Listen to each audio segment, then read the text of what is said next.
नमस्कार मैत्रिणींनो, आज आपण सुक्या बोंबलाची चटणी बनवणार आहोत। आधी आपण बोंबील क्लीन करून घ्यायचे आहेत।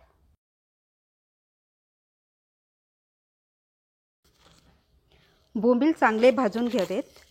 तुम्ही चुलीत भाजा नाही तर गॅसवर भाजा आणि मग त्यांना नंतर आपण थंड पाण्यात टाकून द्यायचे।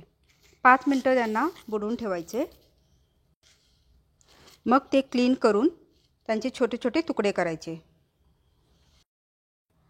असे क्लीन करून घ्यायचे आणि छोटे छोटे तुकडे करायचे।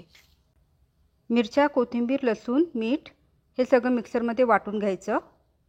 मिरच्या मी 10 मिनिटे आधी गरम पाण्यात टाकून ठेवलेल्या आणि त्यातल्या बिया पण काढून घेतलेत। सगळं साहित्य आपण मिक्सरमध्ये वाटून घ्यायचं आहे। नंतर बोंबील टाकून मिक्सर 1 सेकंदासाठी चालू बंद करायचं। एक कांदा चिरून त्यात हळद आणि मीठ घालायचं आणि चांगलं परतून घ्यायचं। नंतर बोंबलांची चटणी टाकून तिला 5 मिनिटे परतून घ्यायची। आता आपली बोंबलांची चटणी तयार झाली आहे। रेसिपी कशी वाटली कमेंट बॉक्समध्ये नक्की कळवा।